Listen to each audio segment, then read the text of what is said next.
WeatherScope. Well, viewers along the eastern seaboard are preparing for another storm to move up the coast over the next few days with a lot of rain and wind. We'll have the details. Good evening and welcome to WeatherScope. I'm Dave Schwartz. And I'm Paul Emick. Today, regions from the Ohio Valley to the Florida Panhandle, all that way, saw a lot of rain. Result of a big upper level area of low pressure. It caused a lot of steady rain. That's what you saw on the surface, opposed to what's up there, kicking around, still swirling, and the rain comes down beneath it, falling across Atlanta, making the morning commute kind of a wet time. Maybe you had to have the rain gear ready to go and heading out to work. 0.3 of an inch was reported for Atlantans at Hartsfield International Airport. Cool day as well. Highs only reaching the upper 40s. I think 49 was where Atlanta topped out for a high. There's even a chance of a little rain on through tomorrow. Okay, here's the story for the Northeast. In one smooth sentence, from better to wetter. That's what's happening. Big stable dome of high pressure is taking care of so much of the Northeast, but the southeastern woes become a wet weather stuff for you too. Look at this. It's going to be amazing here.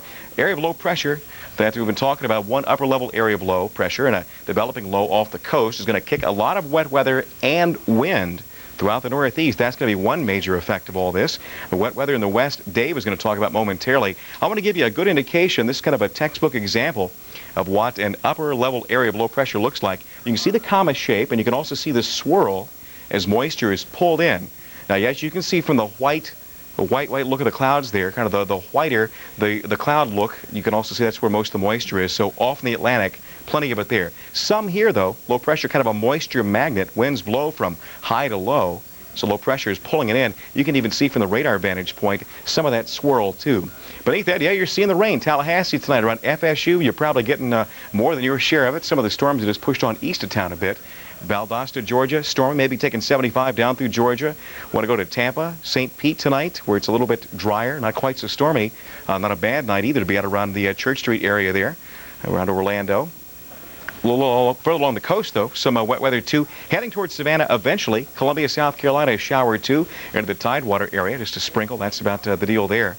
Another indication of some wet weather, all the wet stuff here in Nashville. That's where the circulation kind of gets you, because as it spins and doesn't move, it keeps the rain coming down in the same spot. Kind of the pivot point here, one of the pivot points, Nashville, Tennessee. So you're seeing the showers there Even to parts of Kentucky, around Bowling Green, around Franklin, around Lexington, too, some rain. Even some rain to speak of, mostly south of Indy. A bit of this is some ground clutter, not really there, but maybe around Columbus or Greenwood. Showers to the northeast, you bet, and eventually that all moves on. Philly with wet weather now because the area of low pressure and the moisture overrunning the warm front. Temps really aren't doing too bad, but tomorrow the temps won't be the thing. The wind will be the thing, with the gale warnings in effect along the coast, and might even see some 50-mile-per-hour gusts along the northeastern and mid-Atlantic coasts.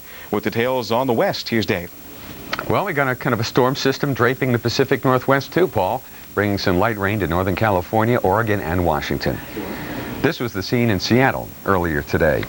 Light rain fell in the area this morning, became patchy as the day moved on.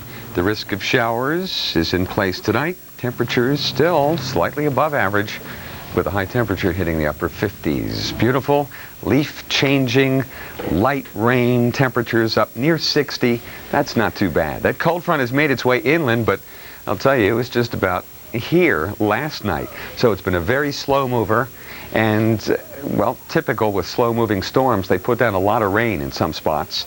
It has been raining in southwestern Oregon and northern California, Brookings, Klamath Falls, Gold Beach, Crescent City, California. Over an inch of rain, in some cases nearly 2 inches of rain. Very slow mover, moisture moving up from the south, and we've had some rain even into central California, as a matter of fact. There's your moisture. Clouds even into Santa Barbara County right now, though no rain is being reported. We do have some heavier rain right now in northern California and southern Oregon if you're planning on traveling there tonight. On some of the country roads out there, some of the dips could be flooded out, so be on the lookout for that. Most of the rest of the West was fine. There were records broken all over the place. Rawlins, Wyoming, Missoula, Montana, Great Falls, Montana, Boise, Idaho, all with record highs today. Ely, Nevada, 69 degrees with unlimited sunshine after a low of 25. That's quite a diurnal range. We see that quite often here in the Great Basin, the driest area in the United States. But we've got some rain right along the west coast. Seattle reporting some light rain at the airport on the south side of town. So if you're going out to Pike Place Market, you might see a few spritzes over the next hour or two. Doesn't look like much. Shower activity appears to be increasing here to the south of Portland and out toward Hillsborough and Milwaukee. Out to the east, too, some light rain and some fog on the Columbia Gorge Highway. And here in California, the rain keeps coming down. Marysville, Sacramento with some very light rain today. Stockton getting in on some rain. Out at Yosemite, it's raining, too, and up at Tahoe Valley Airport, they're reporting some rain. Rain as far south as Paso Robles, while in interior sections it's dry for yet another day, actually yet several more days in Salt Lake City. Phoenix at 82 degrees, beautiful day. A little bit cooler here in Denver, but at least we're dry for now. However, folks in Denver need to keep an eye on a frontal boundary right here. That will head south and put a cooler and a damper on the weekend.